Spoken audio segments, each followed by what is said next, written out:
إن الحمد لله نحمده ونستعينه ونستهديه ونستغفره ونعوذ بالله من شرور أنفسنا ومن سيئات أعمالنا من يهده الله فلا مضل له ومن يضلله فلا هادي له أشهد أن لا إله إلا الله وحده لا شريك له وأشهد أن محمدا عبده ورسوله اللهم صل وسلم على حبيبنا وشفيعنا ورسولنا وقدوتنا محمد صلى الله عليه وسلم وعلى آله وصحبه ومن تبعهم بإحسان إلى يوم الدين رب اشرح لي صدري ويسر لي أمري واحلل عقدة من لساني يفقهوا قولي ولا حول ولا قوة إلا بالله العلي العظيم فإن أصدق الحديث كتاب الله وخير الهدي هدي محمد صلى الله عليه وسلم وشر الأمور محدثاتها وكل محدثة بدعة وكل بدعة ضلالة أو كما قال رسول الله صلى الله عليه وسلم. Yang saya kasihi Fadhil dan Imam Haji Jaga Kuasa Masjid, para alim ulama, tuan-tuan muslimin dan muslimat yang dirahmati Allah Subhanahu wa taala. Syukur pada Allah Subhanahu wa taala yang telah mempertemukan kita pada malam yang penuh dengan keberkatan ini. Mudah-mudahan Allah Subhanahu wa taala memberikan kita kelapangan supaya kita dapat faham apa yang akan kita bincangkan pada malam ini insya-Allah. Muslimin dan muslimat yang dirahmati Allah, kita sambung lagi kitab Fiqhus Sirah karangan almarhum Syekh Muhammad Said Ramadan Al-Buti. Setakat yang saya catat ni, kat mana kita ni? Saya catatkan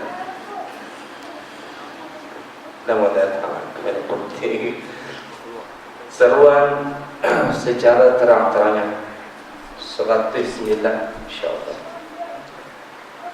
Muslimin-muslimat dirahmati Allah Subhanahu wa taala, kita telah pun membincangkan tentang bagaimana Nabi kita sallallahu alaihi wasallam sebelum ini bergerak secara rahsia. Ada beberapa peringkat dakwah Nabi sallallahu alaihi wasallam yang Nabi kita sallallahu alaihi wasallam bergerak dengan beberapa peringkat berdasarkan kepada perintah Allah Taala.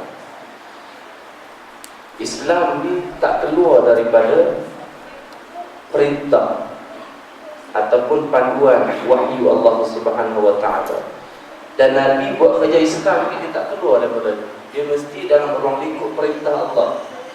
Tak keluar daripada itu. Wa ma yantiqu 'anil hawa in huwa illa wahyu yuha. Bukan sekadar pada tindakan, tetapi pada ungkapan Nabi itu tak keluar daripada wahyu daripada Allah Subhanahu wa taala. Jadi disebut oleh penulis kitab kita ini bahawa peringkat dakwah Nabi itu dibagi kepada 4 peringkat. Yang pertamanya peringkat secara sulit selama 3 tahun. Di situlah Nabi kita berjumpa di rumah Arqam bin Abi Al-Arqam dengan para sahabat-sahabatnya yang tidak ramai, dengan kualitinya yang disebut sebagai as-sabiqun al-awwalun.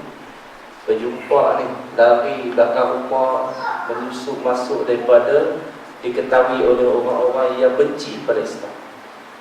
Bagaimana Nabi dengan para sahabat radhiyallahu anhum ajma'in, mereka ni yang disebut sebagai orang-orang yang mustad'afin, orang-orang yang lemah, daripada kalangan orang-orang miskin, hamba-hamba, dan juga orang-orang yang tidak ada apa-apa kepentingan untuk dia terima dalam Islam ni. Tak ada kepentingan apa, melainkan dia nak mencari keredaan Allah, satu agama yang benar, satu agama yang sesuai dengan fitrah kehidupan manusia.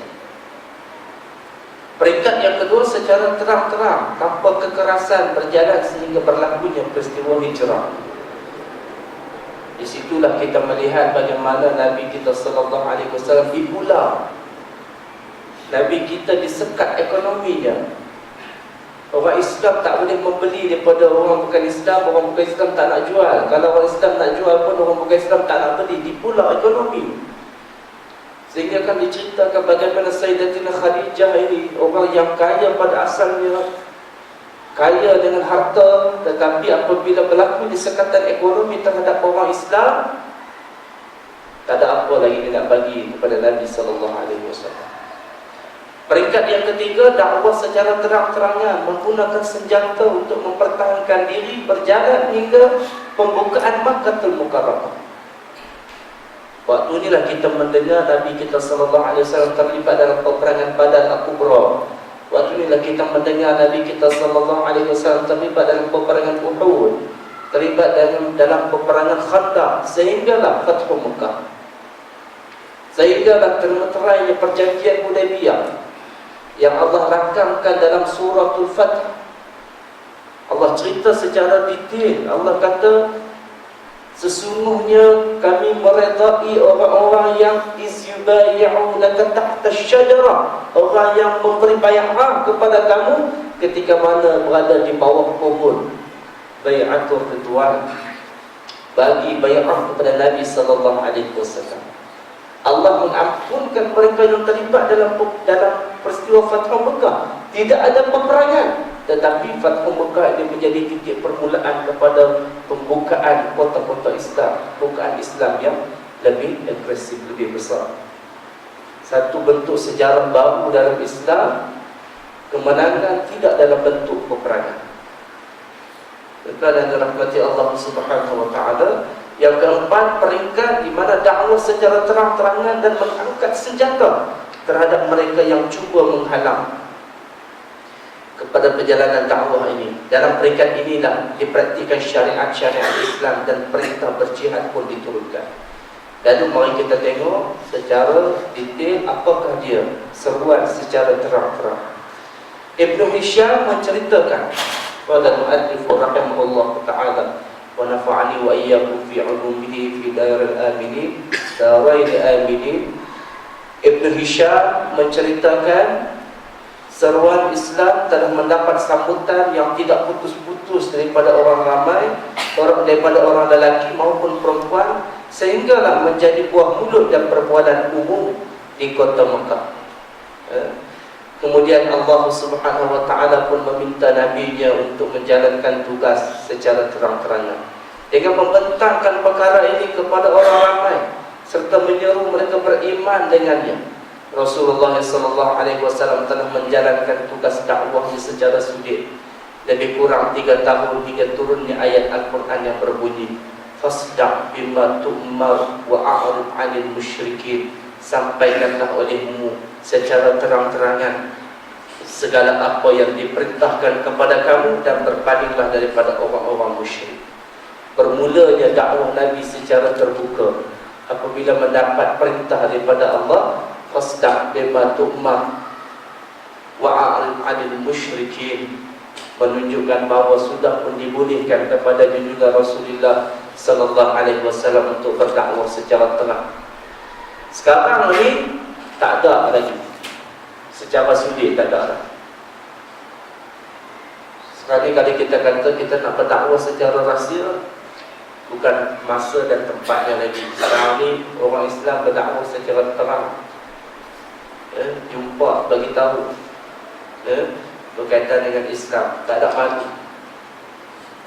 Dan firman Allah lagi yang berbunyi wa anzir ashiratakal aqrabin wakhfid janahaka liman ittaba'aka minal mu'minin, yang bermaksud dan berilah peringatan kepada kerabat-kerabat kamu yang terdekat dan rendahkanlah dirimu terhadap orang-orang yang mengikutmu, iaitu orang-orang yang beriman. Dan firman Allah yang berbunyi wa qul inni ana nadhirun mubin, yang bermaksud dan katakanlah sesungguhnya aku adalah pemberi peringatan yang menjelaskan. Di ketika itulah Nabi SAW melaksanakan perintah-perintah Tuhannya sebagai mematuhi seruan Allah yang berbunyi fasda' bima tu'mar wa a'rid 'anil musyrikin. Dan dirahmati Allah Subhanahu wa taala, semua hujah-hujah ini dikemukakan oleh penulis kitab kita menunjukkan perintah supaya Nabi berdakwah secara terang. Kepada siapa? Dimulakan dengan ahli keluarga terdekat dulu. Panggil adik-beradik mai rumah, bagi makan, kemudian berceramah tentang Islam kepada mereka. Kita masyarakat Melayu ni tak lepas daripada program makan-makan ni, tak lepas. Lalu kita panggil orang datang rumah kita, bagi makan, tahlil, sehingga kadang-kadang jadi sonsang amalan itu. Sonsang apa? Sonsang kerana kita ni pergi rumah orang nak tahlil, syarat mesti ada makan. Ini sonsang berlaku dalam masyarakat kita hari ini.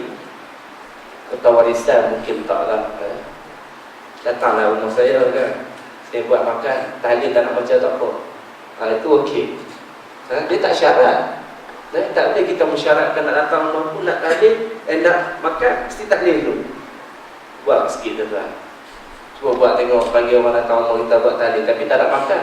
Berapa orang dia main? Tak ada tuan-tuan. Bukan tak ada lah. Rezeki masjid tu 3 orang. Tahlil, tak nak makan ni, makan kat rumah pun dah lapar. Laku di setengah-setengah tempat di kampung-kampung. Ni saya sendiri berjumpa tuan-tuan. Bukan orang lain. Berjumpa apabila berlaku kematian, ada wakil datang di rumah lain. Mana ni makan apa? Mana ni? Kalau makan nasi tak mau mari kalau makan minum tu mari, makan nasi boleh. Tuan dimat pun. Tahlil kupok pun tak kering lagi. Pagi mati, simpan, petang datang. Tanya, makan apa tadi? Tahlil kan? Tahlil ada tak? Ada. Nak makan apa? Kalau makan bihun goreng, tak mari. Tak mari sungguh tu kan? Bukan dia buat kurang, tak mari sungguh. Kawan dia memang buat bihun sungguh. Tak mari tuan-tuan. Macam mana? Hal ni yang menjadi masalah. Jadi tuan-tuan dirahmati Allah Subhanahu. Apa yang Nabi kita sallallahu alaihi wasallam buat, dia panggil dia keluarga dia, bagi makan, kemudian cerita pasal Islam. Dan kita hari ni buat tahlil, buat majlis makan, tapi tak ada dakwah. Tak ada dakwah. Kita makan, kemudian cerita apa? Cerita bak kereta, cerita bak tanah belakang tu dah nak buat jual. Lepas tu balik, kena apa tu, petang rokok, kan? Lepas tu balik, tak ada apa, tak ada dakwah. Ni yang sayang kita. Kita ikut sunnah dah bagi makan ni. Jadi tuan-tuan dan rahmati Allah Subhanahu Wa Taala, cantiknya kalau kita tambah sikit kita punya amalan kita itu, yang ada itu kita jadikan dia ibadah, jadikan dia sunnah. Apabila kita wujudkan budaya ataupun program-program memperingati. Saya waktu saya kat Keningau dulu pernah, apabila ada seorang kawan, seorang sahabat saya lah, doktor perubatan, pakar kanak-kanak, dia berkahwin dengan seorang bukan Islam yang berjaya dikonvertkan. Dia masuk Islam, kemudian kami pun duk bincang lah siapa, macam mana nak jaga dia, takut dia ni diserang kan. Hari ni dia masuk Islam, esok ni sisters datang, apa tu, dia punya ejek gereja datang, ni tarik nak masuk Kristian. Jadi kita ni ada satu concern lah, sayang nak selamatkan akidah dia ni, nak pasang dua kan, lain pula cerita kan. Akhirnya pergilah pujuk seorang doktor yang tak kahwin. Kita nak kahwin dah tak boleh lah kan, tengok saja lah kan. Kita kata doktor, minta tolong, ambil lah sahabat kita seorang ni untuk jadi isteri. Dia tanya dia, doktor ada calon ke tak lagi? Dia kata kalau ikutkan tu ada lah janji, tapi tak ada ikatan apa-apa, duduk di Mesir. Bincang tuan-tuan, boleh tak doktor? Untuk dia ni, bincang dengan keluarga, boleh tak kita bagi laluan kat dia itu? Lepas tu hal Mesir tu nanti kemudian rezeki tambah. Kemudian alhamdulillah bincang dengan keluarga tuan-tuan. Keluarga kata tak apalah kalau macam tu, kahwinlah dengan muslimah. Kahwin tuan-tuan. Ada orang Kristian bila kahwin dia ada aramaiti. Aramaiti ni maksudnya dia ada pesta keramaian, ada minum-minum. Tapi Islam kita ubah. Kita tak ambil budaya Selangor, kita ambil Islam punya style. Kita buat kenduri. Dalam kenduri itu kita ceramah. Oh ceramah, saya ada ceramah. Dia ceramah. Orang Kristian kata, oi, ada ceramah. Kita bukan gereja aja, Islam di mana-mana saja. Wah, kejut dia. Dan alhamdulillah, selepas isteri jadi masuk Islam, kemudian adalah adik dia pula lelaki itu berminat pada Islam dan saya difahamkan dah aku masuk Islam. Itu adalah rahmati Allah Subhanahu wa taala. Rasulullah SAW telah mengumpul Bani Fihr dan juga Bani Adi di Bukit Safa. Kesemua mereka turut hadir dalam perjumpaan ini. Bagi mereka yang uzur tidak dapat hadir, terpaksa menghantar wakil peribadi. Di situlah Nabi telah bangun lantas berkata, apakah kamu sekalian akan percaya ataupun tidak sekiranya aku menceritakan bahawa di sebalik bukit ini ada sekumpulan musuh yang akan menyerang kamu? Jawab mereka, sudah pasti kami akan percaya, kerana kami belum pernah mendengar lagi percakapan dusta daripada kamu ya Muhammad. Dengar dah ni orang kampung, aku nak cerita kepada apa ni, kalau belakang tu ada musuh yang tunggu masa saja nak perang dengan kita, yang tunggu masa saja nak serang kita, percaya ke tidak? Apa kata orang Quraisy? Dia kata, kami percaya. Anta alal haq, sadaqta, kamu dia orang betul, sebab kami tak pernah dengar sebelum ni penipu. Akhirnya orang percaya kepada Nabi SAW. Ada bab tu lah.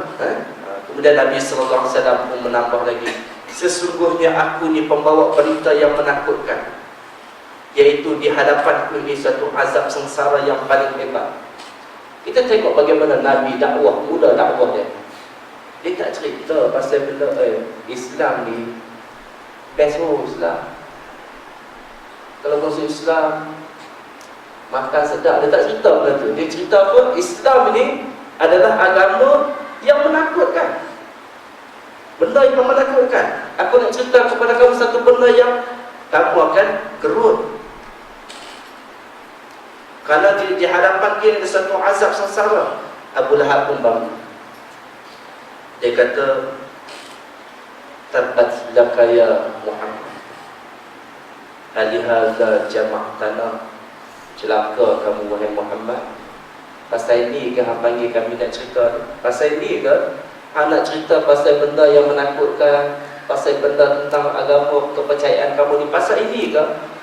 Lalu Allah Subhanahu wa taala menjawab apa yang telah disebutkan oleh Abu Lahab, yang kita selalu baca, tabat siada abi lahabin tab. Surah apa tuan? Surah apa? Surah Tabat. Surah Tabat ke? Bukan surah Tabat, surah Al-Masad. Oh, saatnya ramai orang boleh, sebab dia punya nama surah tu duduk di ujung sekali, tak kena baca babih tu. Jadi kita pun dengar surah apa? Surah Tabat siada kita. Oh, surah Al-Masad baru jumpa. Sebagai menyahut firman Allah yang berbunyi wa anzir ashiratakal aqrabin, maka Nabi SAW pun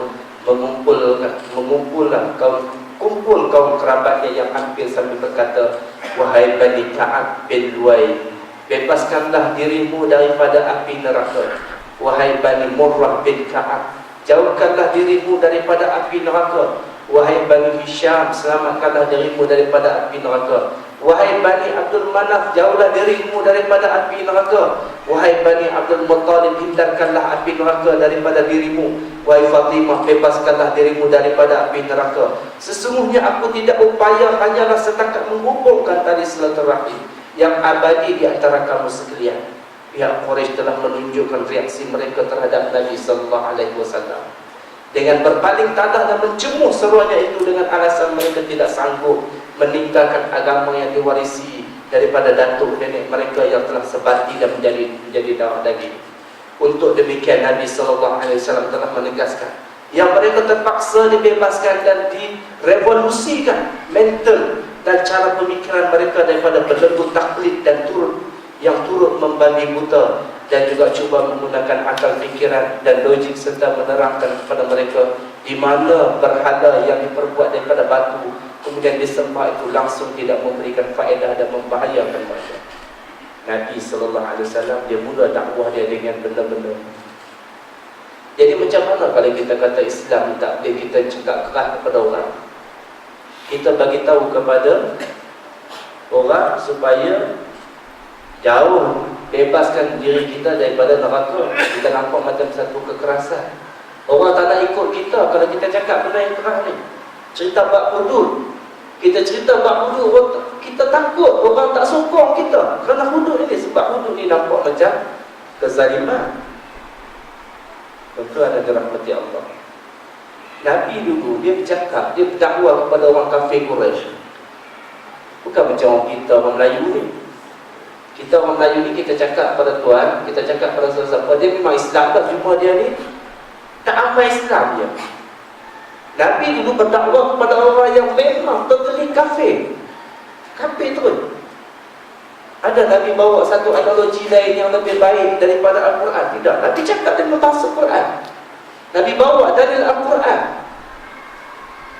Kita hari ini bila kita nak bawa dalil Al-Quran, saya pernah bercakap dengan satu program, dalam satu program motivasi bersama anak-anak kat sekolah. Pagi saya bagi ceramah motivasi, saya cakap saya bawa dalil Al-Quran. Kata seorang cikgu ni, dia kata, Ustaz, kurang sikit Quran boleh tak? Sebab takut anak murid kita ni tak boleh terima. Dia nak benda yang apa, nampak macam logik daripada tokoh-tokoh. Tak kisahlah Islam ke bukan Islam ke, tapi kalau kita cakap pasal Quran ni, dia macam fobia. Saya kata, dia kalau panggil aku, panggil kita ustaz, panggillah pakar motivasi, tak background ustaz ni tak apa lah. Cakaplah pasal siapa bercakap, siapa bercakap, siapa, tak kisah. Tapi Nabi bercakap, tak ada bawa kod-kod yang pelik-pelik ni. Dia bercakap dengan suara Al-Quran dan juga wahyu daripada Allah Subhanahu wa ta'ala. Penyembahan mereka terhadap berhala-berhala tadi semata-mata bergantung kepada perasaan sentimen dan taksub yang melulu kepada datuk nenek mereka yang terdahulu. Allah Subhanahu wa ta'ala menyebutkan, wa idza qila lahum ta'alu ila ma anzala Allah wa ila rasul qalu hasbuna ma wajadna alaihi aba'ana walau kana aba'uhum la ya'lamuna syai'a wa la yahtadun.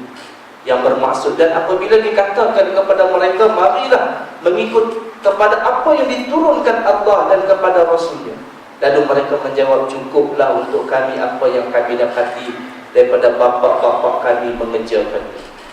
Apakah mereka akan mengikuti juga nenek moyang mereka, walaupun nenek moyang mereka itu tidak mengetahui apa-apa dan tidak pula mendapat petunjuk?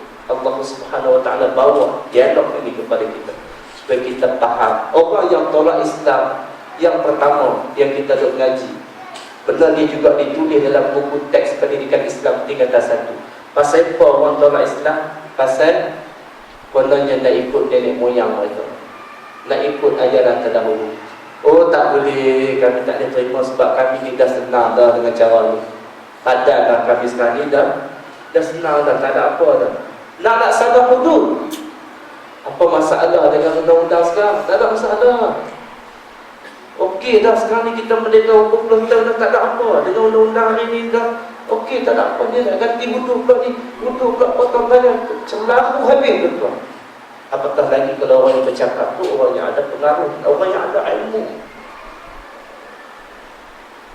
Tuan-tuan dan rahmati Allah Subhanahu wa ta'ala.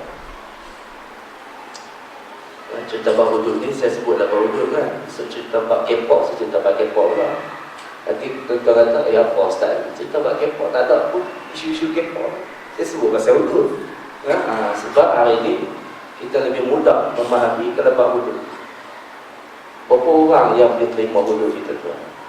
Jangan angkat tangan lah, nanti nampak sangat kan? Nanti kata, ni tahu dah ni, angkat tangan ni semua saya tahu lagi yang mana. Saya angkat tangan dalam hati je. Semua orang Islam nak pada hudud tu. Kalau anak-anak pada hudud tu ada masalah pada iman. Cumanya kita mungkin ada kesangsian. Tak tahu dah, mungkin ada orang, saya nak hudud tapi bila ada tapi ni ulama kata ada masalah lalu. Pertamanya kita kena kata, bila Allah kata saya setuju dengan hudud ni, hak tu dulu kita punya penguat kita, hak tu dulu. Jangan kita kata boleh hudud ni, tapi buah tapi itu yang menyebabkan kita menafikan perintah Allah Subhanahu wa taala. Ada jadilah ni kan, dia confusekan manusia. Tuan-tuan yang dirahmati Allah Subhanahu wa taala, bila Nabi SAW mengecam berhala dan penyembahannya, memperhinakan cara mereka berfikir dan cara pemikiran datuk nenek moyang mereka, lantas kecaman Nabi Muhammad SAW tadi ditentang habis-habisan. Kecualilah mereka yang telah memeluk agama Islam, dan terkecuali juga bapa saudaranya Abu Talib yang telah mempertahankan Nabi SAW dari serangan-serangan orang Quraisy. Kita baca, kemudian kita tengok apa pengejaran dia. Dia tak cerita habis. Kitab kita ni dia tak cerita sejarah, dia cerita fiqhus sirah. Dia panggil kita nak faham apa benda yang berlaku, apa benda ke pengajaran yang berlaku di sebalik apa yang berlaku pada Nabi kita sallallahu alaihi wasallam. Jadi kita tengok tadi, Nabi kita diperintahkan supaya berdakwah secara terbuka. Daripada berdakwah secara rahsia, orang tak tahu, yang tahu adalah orang-orang tertentu sahaja, kepada nak berdakwah secara terbuka. Bersediakah Nabi sallallahu alaihi wasallam? Sekarang ni kita nak laksanakan hudud, bersediakah kita? Kita tahu berapa keras sangat orang yang nak bersama dengan Nabi sallallahu alaihi wasallam. Bukan Nabi tak tahu, tetapi ini perintah Allah. Nabi buat juga, panggil orang datang atas bukit Safa, dia panggil orang datang ni. Orang pun berdua-dua. Sebab apa Nabi Muhammad panggil? Muhammad orang yang benar, panggil bercakap. Nabi bercakap tentang kalimah tauhid, ajak orang kepada Islam. Ditentang, memang sudah pun dijangka. Nabi buat pertemuan dengan ahli keluarga dia, ditentang, memang dah dijangka. Padahal Nabi kata, tak boleh buat macam ni ya Allah, belum sampai masa dia lagi, tak sesuai. Tak sesuai, tak boleh nak terbuka lagi. Kalau aku terang Islam secara terbuka, nanti orang tolak kita, orang tak sokong kita. Terus tak ada orang nak ada Islam. Kalau boleh Nabi cakap itu supaya kita cakap lagi. Tapi Nabi laksanakan juga, buat juga walaupun dia tentang. Tuan-tuan dan dirahmati Allah, dalam perenggan ini dapat kita bahagikan kepada 3 kenyataan dan tanda seperti berikut. Seruan Nabi SAW terhadap puak Quraisy secara terang-terangan telah memeranjatkan bangsa Quraisy dan umat Arab umumnya. Ini dapat dilihat dengan nyata sekali, iaitu penentangan Abu Lahab semasa baginda menyeru mereka di Bukit Safa, dan penyertaan puak Quraisy seluruhnya dalam usaha untuk menentang baginda. Segala-galanya ini adalah jawapan yang tajam kepada mereka-mereka yang mengatakan yang agama Islam ini adalah karya ilham, tempatan ataupun sarana fahaman kebangsaan yang dianjurkan oleh Nabi Muhammad SAW demi untuk mencapai cita-cita bangsa Arab. Tidak perlu lagi mengkaji dan berpenat lelah mencari jawapan dan alasan yang tegas sebagai jawapan kepada segala tipu helah yang mengetawakan, yang sering disuarakan oleh seteru-seteru Islam dan oleh mereka yang cuba melariskan tipu helah kotor terhadap Islam, tapi untuk tujuan busuk dan melihat mereka, maka terpaksalah mereka lakukan walaupun segala-galanya ini langsung tidak menjejaskan hakikat dan kebenaran yang begitu nyata sekali. Oh, nak buat urusannya, buatlah, bawalah dalam parlimen. Bila nak buat betul tuan-tuan, ada kaki-kaki yang, ada kaki-kaki kata tak setuju pula kan, pergi cari pula pengaruh, jangan sokong itu, tak sokong dia. Itu hari macam apa?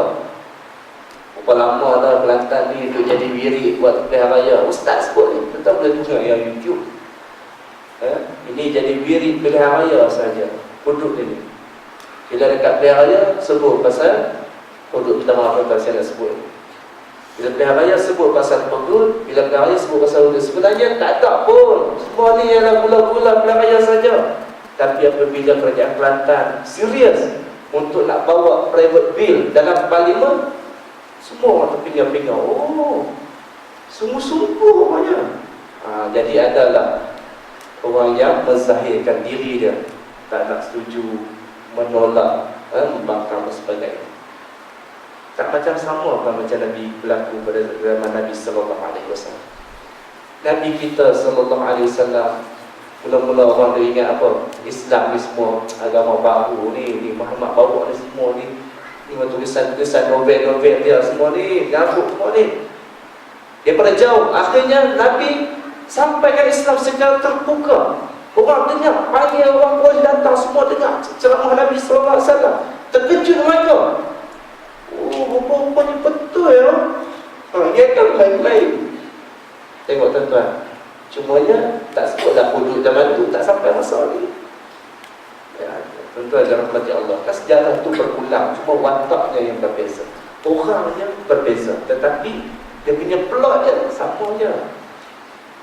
Sampai satu masa Allah akan bezakan orang beriman yang nak bersama dengan Nabi dengan orang yang tak nak bersama dengan Nabi.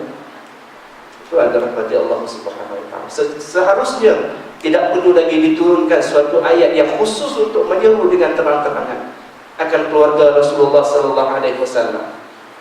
Malah untuk berdakwah kepada mereka memadai dirangkumkan sekali maksudnya ke dalam ayat fasdaq bima tu'mar. Teranglah secara terang-terang, sebab kaum keluarga Nabi pun orang musyrik juga. Tetapi kenapa ada takhasus, ayat yang dikhususkan untuk ahli keluarga Nabi sallallahu alaihi wasallam? Maka apakah rahsia yang terkandung di dalam pengkhususan ini? Kenapa mesti dikhususkan ayat ini kepada ahli keluarga Nabi sallallahu alaihi wasallam? Sebagai jawapannya, maka ini telah memberi satu gambaran yang terang mengenai peringkat tanggungjawab yang dibebankan ke atas setiap muslim dan para pendakwah secara khusus. Islam, saya bagi tahu, Islam bukan agama fardi.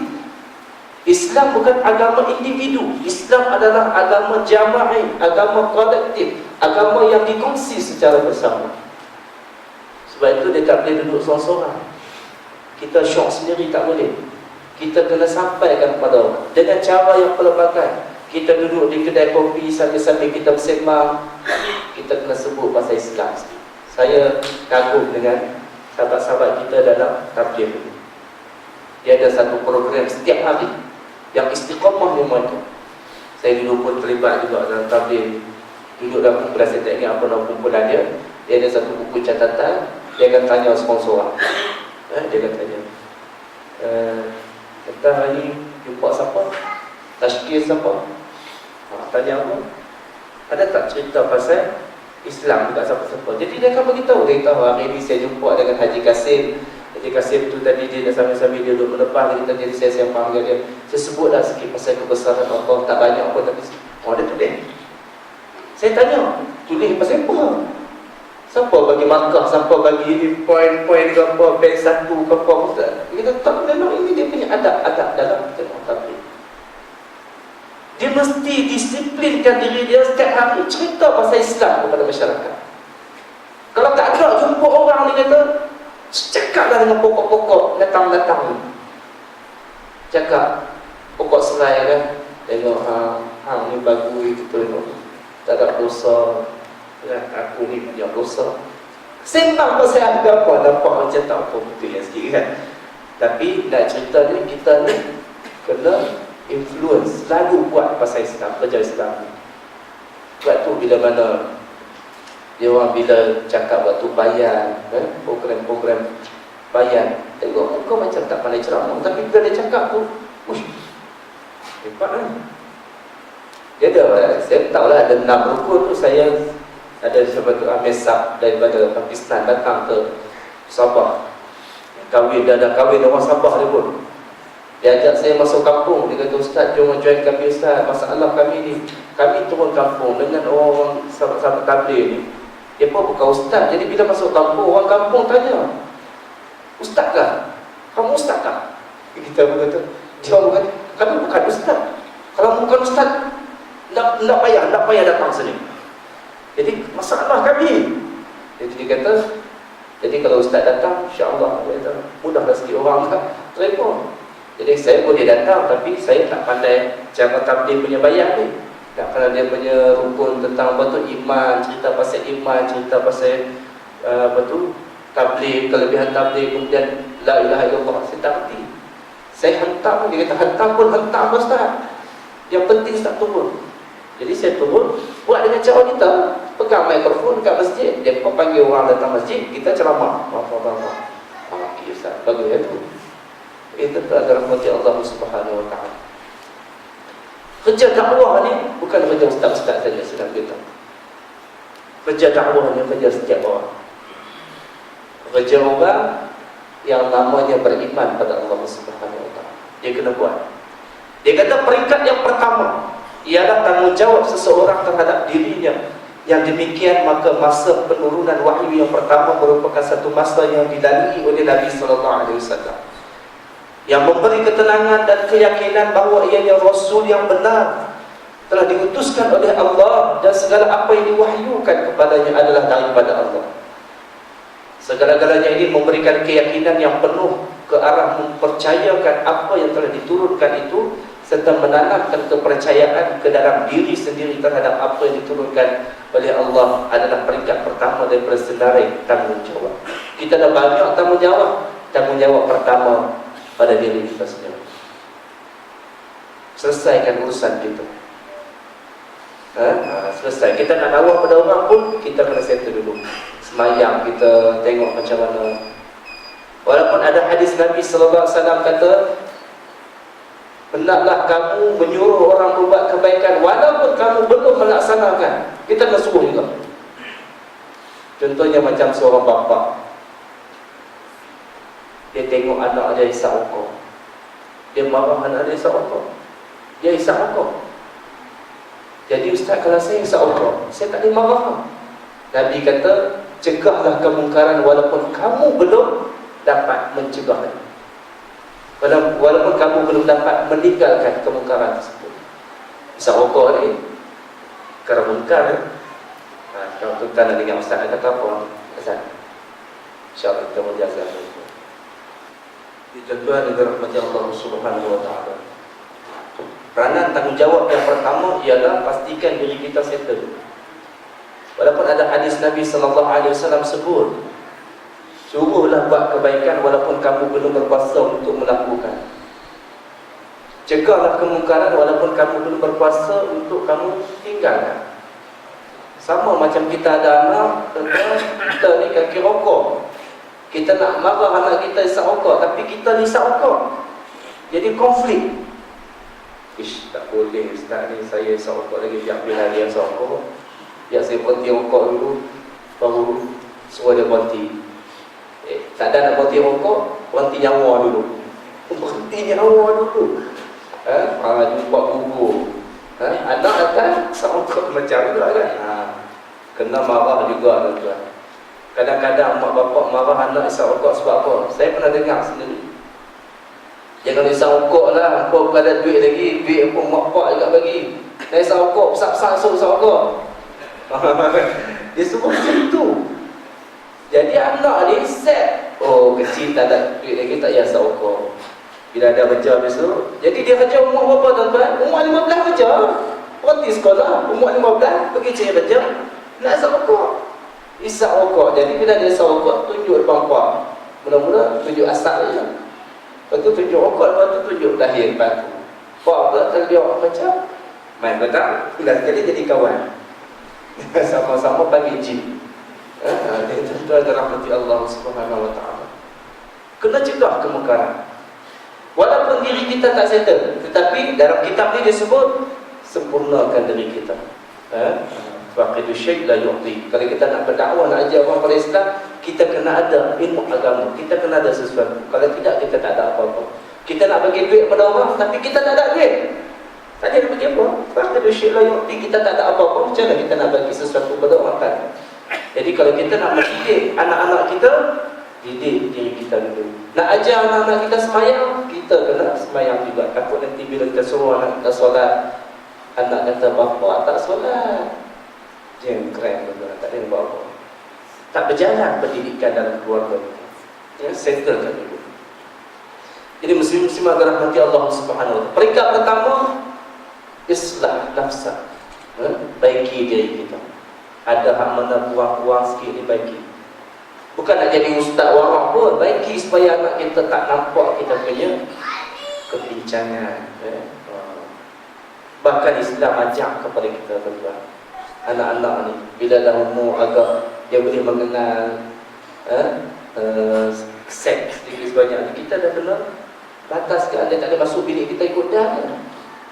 Kan Nabi kata umur 10 tahun tu kalau tak solat pukul, asingkan tempat tidur dia, lelaki perempuan. Kadang-kadang tidur sekali dengan bilik mak bapak, malam terjaga anak, tengok mak bapak pun jaga tak. Jadi anak-anak jadi penonton kan? Tidak sekali mak bapak, dia kena asing. Anak boleh beza, kalau kecil tu tak apa tak?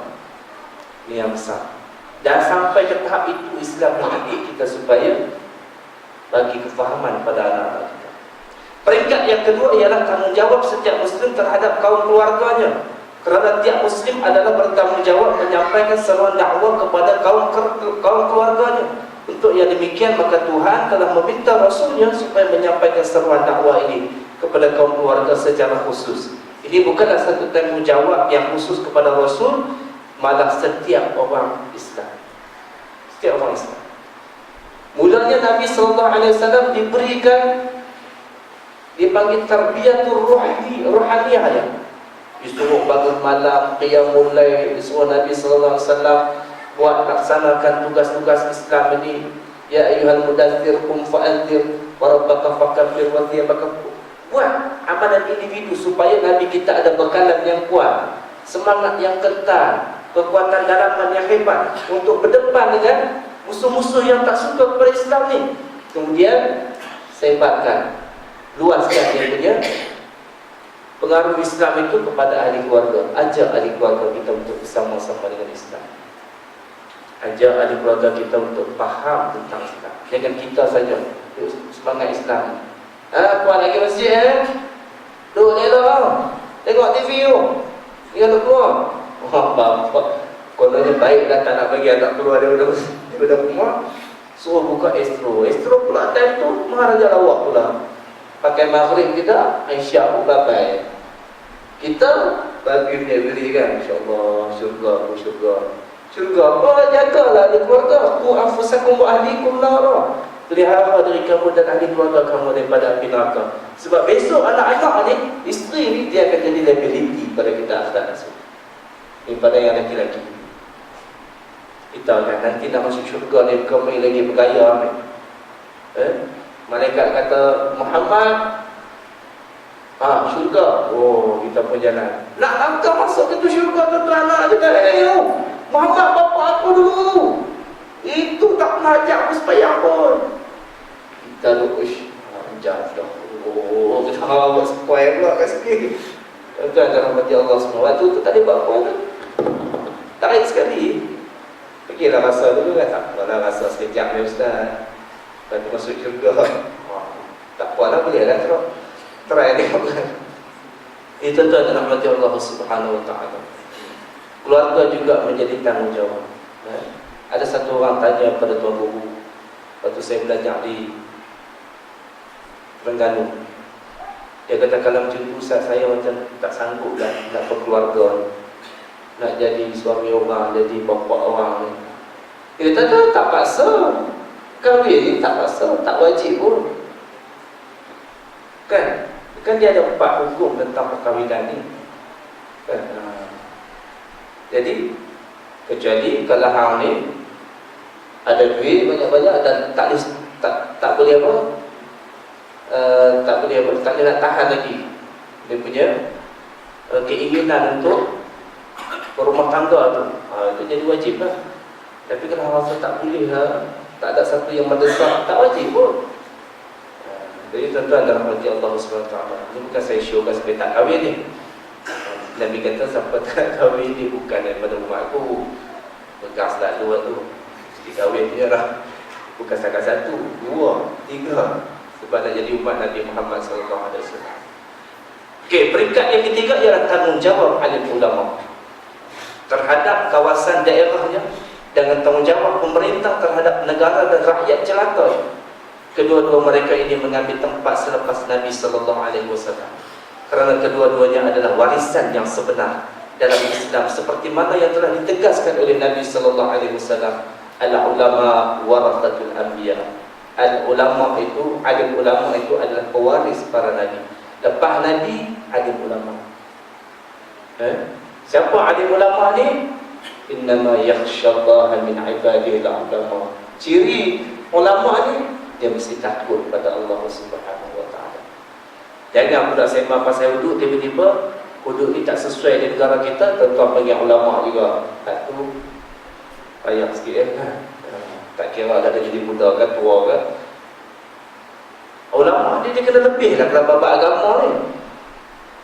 Sebab apa tuan-tuan yang dirahmati Allah, Nabi sallallahu alaihi wasallam pernah sebut, dia kata sekiranya berlaku perkara-perkara bid'ah dalam masyarakat, maka para ulama dia kena tonjolkan diri dia untuk memimpin ummah pada waktu itu. Ulama kena ke depan. Sebab ulama peranan yang sangat besar. Kalau kita tengok dalam kitab Silalatus Salatin, dia sebut bahawa Maulana Yusuf merupakan penasihat kepada Sultan Mahmud pada abad yang ke-15 di negeri Melaka, sehingga kepada waktu itu Melaka mampu melaksanakan hukum syariat Islam. Siapa penasihat dia? Ulama, namanya Maulana Yusuf. Tuan-tuan boleh cari dalam kitab. 1492 Cordova jatuh. Siapa yang tiupkan semangat jihad naik semula? Ulama, para alim ulama. Tuan-tuan yang dirahmati Allah Subhanahu wa taala, dengan ada syair-syair yang meniupkan semangat jihad. Tok janggut tuan-tuan. Siapa? Ulama. Sebelum tu dalam Melayu kita berapa ada nama kebangsaan. Tiup semangat jihad. Dapat surat daripada kerajaan Turki Osmaniyah supaya tiupkan semangat jihad. Waktu itu bangkitlah orang di Malaysia, tanah Melayu pada waktu itu, untuk menentang penjajah. Sebab kewajipan menentang penjajah dalam agama ada diperuntukkan dalam ajaran Islam. Bangkit orang Islam tentang penjajah, menang. Sehingga kan Melaka menang daripada tangan Portugis pada tahun 1511. Siapa yang tiupkan? Para alim ulama. Ulama sangat penting. Kalau kita tengok satu kajian yang dibuat berkaitan dengan peranan ulama dalam sejarah kemerdekaan tanah Melayu, kita tengok betapa besarnya peranan para ulama dalam memerdekakan tanah Melayu daripada cengkraman penjajahan atau peranan. Tapi akhirnya dinafikan jasa-jasa mereka dan naiklah orang-orang yang mendabik dada, kamilah bapa kemerdekaan. Tentu ada dirahmati Allah Subhanahu wa taala. Pemerintah ataupun kepala negara adalah khalifah. Adapun khalifah yang dimasukkan di sini ialah khalifah Rasulullah sallallahu alaihi wasallam, yang bererti pengganti bagi Nabi kita sallallahu alaihi wasallam. Al-khalifah kata Al-Mawardi, an-niyabatan 'anil nubuwah wa iqamatud din wa siyasatud dunyawi. Pengganti tugas para nabi, mendirikan agama, membangunkan agama, menguruskan dunia dengan agama. Ini kerja seorang pemimpin. Bukan rosakkan agama tu. Sepatutnya kalau buat hudud ni, kalau PM kata kita akan laksanakan hudud, semua media akan diam pada hari. Tak ada nak kata tak boleh buat, tak ada. PM lah orang nombor satu sepatutnya sokong hudud ni. Itu adalah rahmat Allah Subhanahu wa taala. Siapa jadi PM tak kisahlah, yang penting dia menjadi pemutus dasar penting dalam sebuah negara. Macam dia kata GST lah. Orang duk bangkang dia, jangan buat GST, jangan buat GST. Dia kata GST tetap akan dilaksanakan. Siapa nak kata apa? Media pun kata pun GST ni bagus. Berani dia kata betul. Sebab apa? Sebab PM kata kita buat. Sebab dengan GST ni akan memberikan keuntungan kepada negara. So kita bantulah negara kan. Sejauh macam balik. Dia tentu ada rahmati Allah Subhanahu wa taala. Itu yang ketiga, tugas para alim ulama dan juga para pemerintah. Dan pemerintah juga kena suburkan agama, suburkan Islam dalam negara. Caranya ialah mudah je, kita sendiri pun boleh fikir logiknya. Media adalah medium yang paling rapat dengan masyarakat. Masyarakat dia tengok TV lebih daripada tengok mak bapak dah. Jadi sepatutnya TV itu menjadi medium terbaik untuk sampaikan Islam pada masyarakat. Kurangkan hiburan dalam TV, kurangkan program-program yang melalaikan, banyakkan program-program Islam supaya orang boleh faham. Kalau betul orang tak faham hudud, bagi kefahaman pada dia. Walaupun nama dia Aisyah, orang kata Aisyah tak faham hudud, dia ni bercakap bukan daripada suara hati dia, dia bercakap daripada suara manager dia, kan? Dia punya director. Tak apa lah, sebab Aisyah tu baru darjah 3, dia tak faham pun. Dia baru darjah 3 baru. Kalau dah universiti, tak faham pasal wuduk ni, pasal bina agama ni, nampak sangat jahil lah. Kan dia tuan-tuan dalam hati Allah Subhanahu Wa Taala. Boleh faham ke no? Saya cakap no? Kalau tuan-tuan faham dia darjah 3 juga, tuan-tuan apa sama dia juga. Pelik juga kan? Nabi SAW bila orang tanya pada dia, dia kata, macam mana ya Rasulullah kalau kami terminum arak ni? Dia kata, kamu tak boleh beza ke yang arak dengan yang orang? Dia kata, itulah bahasa tukang itu. Tak boleh beza ke dengan ayam kosong dengan ayam kopi? Komang sangat lah kalau kita begitu kan. Boleh kata tak ada niat, no intention. Siapa kata? Kita punya bos lah. Bos kat Sepang ni, no intention, tak ada niat. Semayang lah tak ada niat, tak sah kan? Tapi kalau bab yang merosakkan akidah, tu tak boleh buka. Perkara-perkara yang boleh merosakkan akidah, dia tak perlu kata ada niat, dia boleh rosak begitu saja kan. Rasulullah SAW telah memporak-perandakan, telah memperolok-olokkan kaumnya yang telah membelenggukan tenaga fikiran kepada adat tradisi datuk nenek moyang mereka, iaitu menyembah berhala dan melakukan perkara mungkar yang lain tanpa memikirkan apakah berhala itu boleh memberi sesuatu kebaikan dan membahayakan kalau tidak disembah. Yang ini apa? Yang ini kaedah logik, kaedah dakwah Nabi sallallahu alaihi wasallam. Ada setengah keadaan kita perlu kepada kaedah yang begini. Orang tak nak pakai hadis, tak nak pakai ni, kita main mantik sebagaimana yang selalu dipakai oleh almarhum Tuan Guru ni Abdul Aziz. Kadang-kadang dia berhujang orang bukan pakai hadis pun. Contohnya tuan-tuan, ada satu kes selawat kan, sambutan Maulidur Rasul. Ini saya dengar daripada YouTube juga kan? Bila dia sebut sendiri, waktu tengah sakit baru-baru sebelum dia meninggal tu, dia orang tanya dia pun cerita lah, dia kata kita ni kena peher Islam, dia kata peher Islam. Jadi hamba ni pernah lagi satu program Maulidur Rasul. Jadi bila Maulidur Rasul ni orang buat apa? Selawat. Orang selawat ramai-ramai. Jadi bila selawat ni semua pekat diri, semua cacer, semua cacer. Hamba sorry ada, hamba ya ada cacer, dia kata. Jadi orang semua pekat, so lah tunggu diri tu. Hamba kata, apa? Kena beri ke? Kena cacer lah, kena. Kalau betul lah buat setiap kali selawat nak kena diri, kenapa kita tak diri waktu tasyahud akhir? Tasyahud, kita baca tasyahud tu, suatu tahiyat akhir tu, kan ada rukunnya selawat ke atas Nabi sallallahu alaihi wasallam. Kenapa mesti duduk? Kenapa tak diri? Logik itu. Dia bukan isunya diri atau tidak. Isunya kita ni dah set dalam kepala otak kita benda tu macam wajib. Kalau tak diri, dosa kepada kita. Jadi dia nak betulkan pemikiran kita. Sebenarnya selawat ni sambil duduk pun boleh, tak ada masalah. Tak ada masalah. Jadi sampai jadi macam satu masalah pula. Yang tolak Islam tak ada pula marah kan.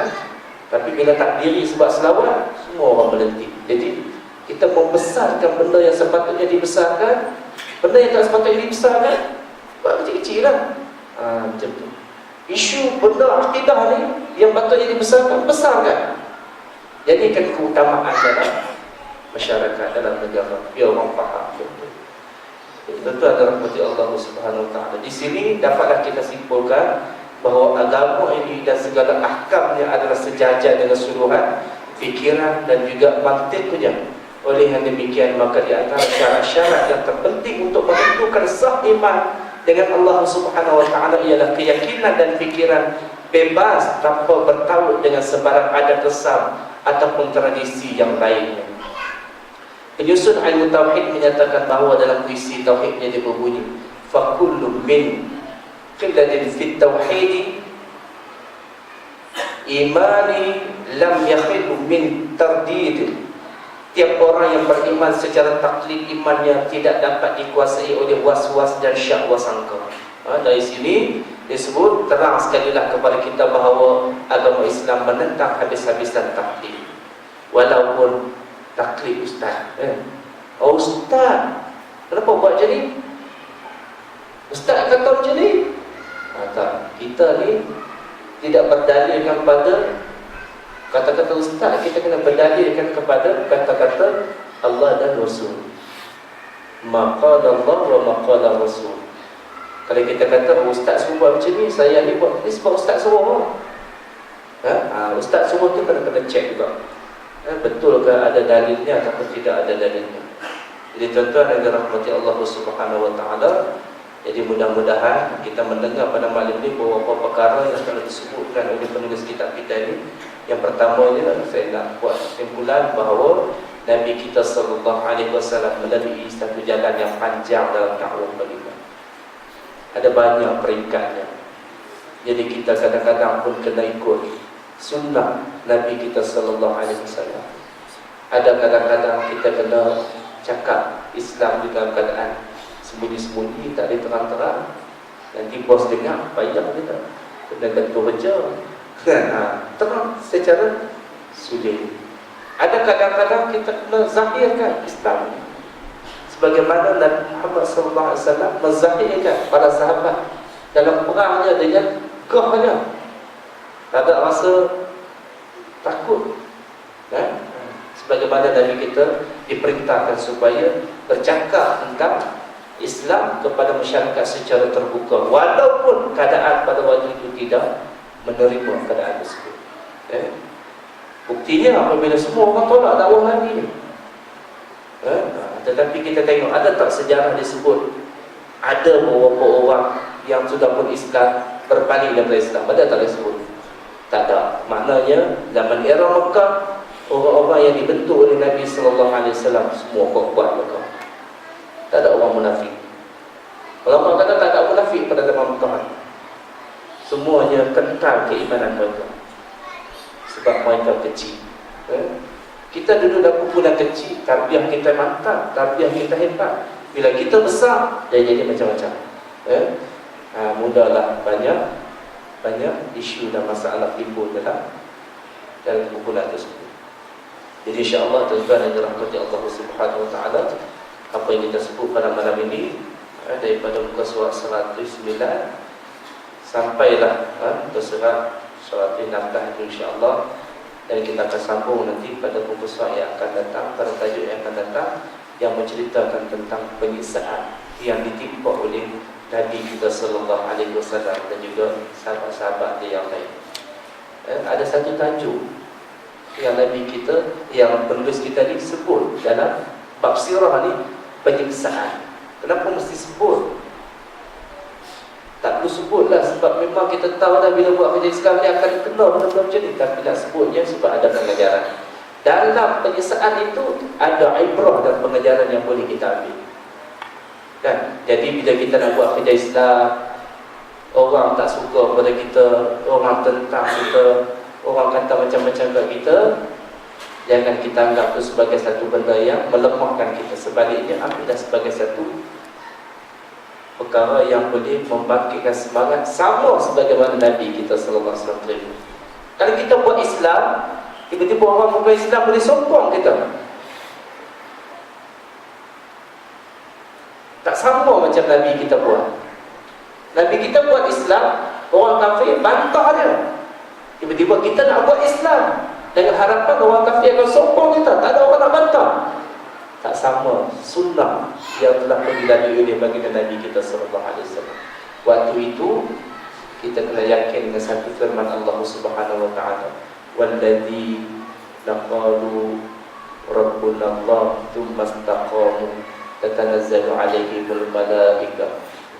Bila mana orang tu dia menyebut, kami Rabbuna Allah, Tuhan kami adalah Allah, tsumma istaqamu, maka mereka istiqamah dengan ungkapan mereka, dengan kebenaran yang mereka bawa, dengan keyakinan yang mereka pegang, kemudian mereka istiqamah. Lalu para malaikat turun kepada mereka dan menyebut, wala takhafu wala tahzanu, la takhafu wala tahzanu wa abshiru bil jannati allati kuntum tu'adun. Maka berita gembira kepada mereka dengan syurga yang dijanjikan.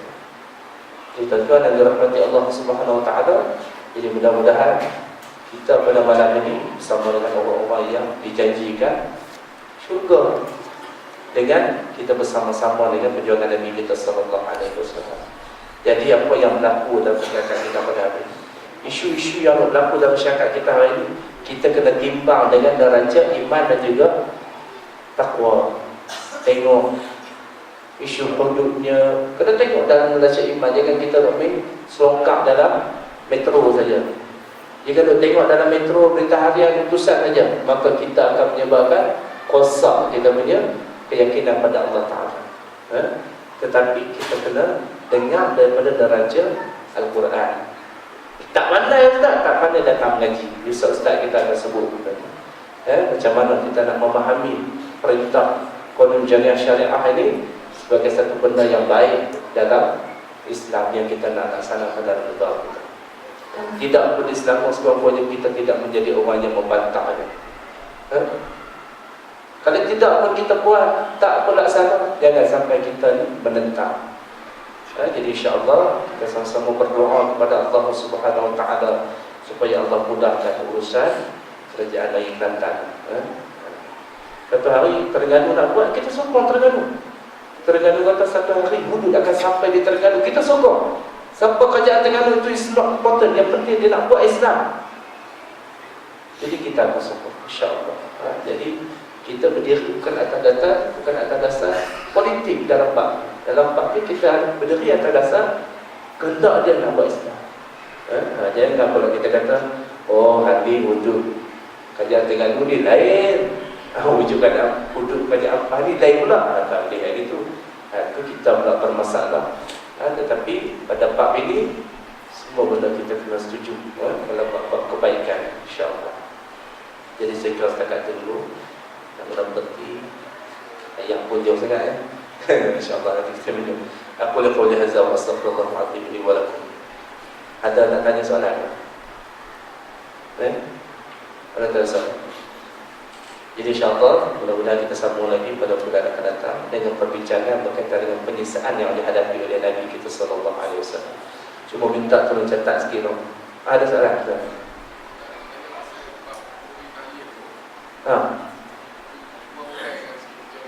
Tahlil nak urai macam mana? Nak urai apa?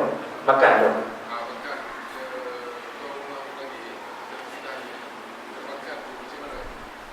Okey.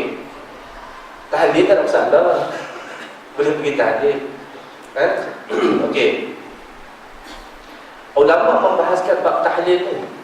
Bab tahlil ni walaupun ada perbahasan, yang dibahaskan tu adakah sampai tahlil ini kepada si mati, adakah tak sampai pada si mati. Jumhur kata sampai, walaupun Imam Syafi'i kata tak sampai. Sebab yang sampainya sampai dengan hadis Nabi sallallahu alaihi wasallam ialah hadis idza mata ibnu adam inqata'a 'amalu illa min thalath. Antaranya disebut waladun salih yad'u lah. Jadi anak yang berdoakan tu confirm sampai pada mak bapak. Yang masalah kita hari ni tahlil buat anak jadi apa? Jadi angkat pinggan dia. Anak tak tahlil pun. Itu problemnya. Sepatutnya kita kena betulkan itu. Buat tahlil, anak ni kena tahlil sekali. Nak jadi cantik, dia boleh jadi khalifah tahlil itu. InsyaAllah sampai pada mak bapak. Bukan insyaAllah, para ulama kata sampai dengan hadis Nabi yang sahih ini sampai pada mak bapak. Jadi boleh tak kita beramal dengan tahlil ni? Boleh, tak ada masalah. Yang masalahnya sekarang ni ulama-ulama bahaskan secara agak serius ialah bab makan. Yang kita jadi masalah ni ialah bab makan. Para ulama kata ada yang sampai mengatakan bahawa tak boleh makan sebab kita seolah-olah macam meraihkan kematian tersebut. Dengan niat itu tak boleh dah. Tetapi dalam angle yang lain, dalam sudut yang lain, sudut pandang yang lain, itu adalah sunnah Nabi SAW bab makan. Nabi SAW panggil orang jamu. Satu hari sahabat Nabi ni, kita pernah dengar cerita berkaitan dengan peperangan Khandaq. InsyaAllah nanti bab 2 kita akan bincang tentang peperangan Khandaq ataupun peperangan Ahzab. Sahabat Nabi kelaparan. Nabi sendiri 3 hari tak makan bersama dengan sahabat-sahabat dia. Nabi angkat baju dia, ada batu 3 ketul dia ikat. Lalu sahabat-sahabat Nabi ni, saya tak ingat nama sahabat Nabi maksud. Dia balik ke rumah, dia tanya isteri dia, apa yang ada di rumah yang boleh kita bagi makan pada Nabi. Tengok tuan-tuan, bab nuri ni sampai begitu sekali sahabat-sahabat. Dia tanya isteri dia, dia kata tak ada apa. Dia kata ada sedikit biji dan ada kambing. Ada kambing yang boleh sembelih lah seekor, tak banyak pun nak bagi makan kepada sebuah kontingen tentera Islam yang duk gali parit tu, tak cukup confirm. Dia pun kata tak apalah, kita buat lah, kita panggil lah 2-3 orang kan, kita panggil lah PM, panggil lah apa tu, anggota kabinet datang makan kan. Tak nak panggil semua, tak cukup kan. Macam betul lah kita nak sebut je kan. Panggil Nabi, panggil sahabat yang dekat tu, Abu Bakar, hak jeneral ni tak boleh, hak bawah-bawah ni tak boleh panggil lah, tak cukup. Lalu dia pun beritahu pada Nabi SAW, ya Rasulullah, aku tengok hal ni macam tak dia nak sabar lagi lah. Tak dia nak sabar tu bukan maksud tak dia nak sabar nak perang ni. Tak dia nak sabar tahan kepada kelaparan yang dihadapi oleh Nabi SAW. Lalu dia pun ajak pergi rumah dia, jumlah pergi rumah pun buat makanan. Nabi tanya, banyak atau makanan tu? Tak banyak. Seekor kambing, banyak tu. Bagi tahu dekat isteri kamu, jangan angkat lagi periuk daripada dapur tu. Biar lokasi sampai pun tiba di rumah kamu. Dia ajak semua yang sedang gali parit ni, mari pergi rumah dia ni. Saya tak ingat nama sahabat ni. Pergi rumah dia, Nabi cedok makanan itu. Nabi sendiri yang tuangkan kepada tentera-tentera Khandaq lagi. Sehinggalah semuanya makan. Semua makan. Tidak keluar sedikit pun daripada apa yang ada di dalam periuk yang aku masak tadi. Seolah-olah macam tidak pernah dicedok daripada periuk tersebut. Budaya makan ni budaya sunnah Nabi SAW.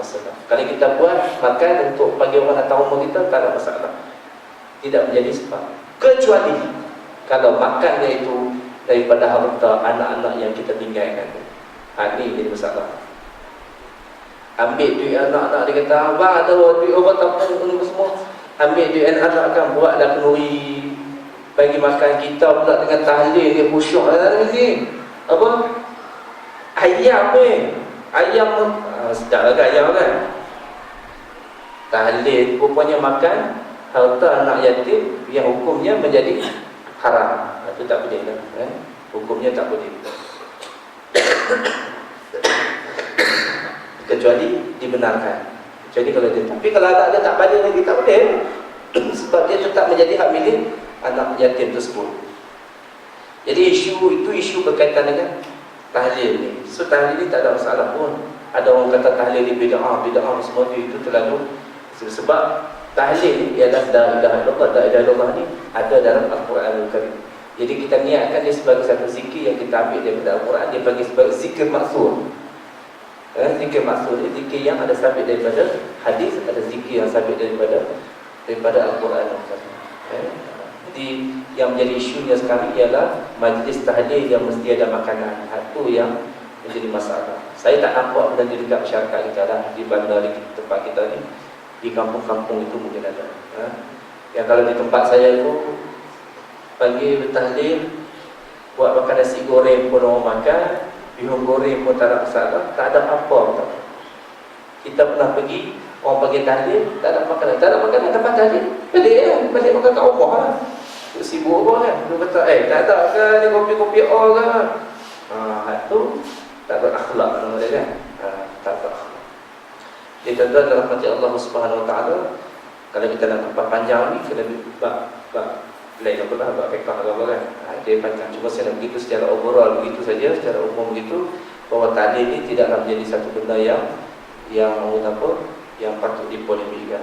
Ada orang kata sampai bid'ah, tak boleh nak buat majlis ta'lim. Tetapi ada setengah ulama yang dia ni mutasyadid, dia ni keras untuk diri dia. Sampai dia pesan, dia kata, besok saya mati besok, kamu ni anak murid saya ni, saya tak nak kamu tahlil atas kubur saya, tak nak kamu tahlil atas di rumah saya, tak nak kamu datang makan di rumah. Hati dia pesan itu, tak apa dah, itu pendiriannya. Sebab dia pegang kepada pandangan para ulama. Ada ulama yang kata tak boleh. Orang pergi buat tahlil seolah-olah macam meraihkan kematian. Sedangkan kita bukan perlu diraihkan kematian itu. Sepatutnya kita kalau ucap takziah macam seolah-olah macam bersimpati dengannya. Dan akhlak kita sebagai masyarakat Islam, bila orang ditimpa musibah, bukan orang yang ditimpa musibah tu buat makan. Kita kena bagi makan dekat dia. Akhlak begitu. Bagi makan, kita kena bawa makanan, bantu dia. Orang musibah lah, orang yang ditimpa musibah. Macam berlaku di Indonesia. Ada kawan saya ni, dia keluarga Habib. Satu hari dia punya kakak dia meninggal. Kakak dia berkahwin dengan orang Indonesia. Dia orang Pahang. Kakak dia meninggal di Indonesia. Seminggu tuan-tuan, tak masak apa, air titik pun dia tak masak. Semua jiran-jiran yang bagi selama 1 minggu. Dia kata, barulah saya tahu, barulah saya nampak sunnah Nabi diamalkan dalam masyarakat di sana. Kita hari ni kadang-kadang nak berhutang pula ni, bukan setakat kenduri tahlil. Lepas sembahyang ni kena tunggu kat pintu masjid tu, bagi sampul ni.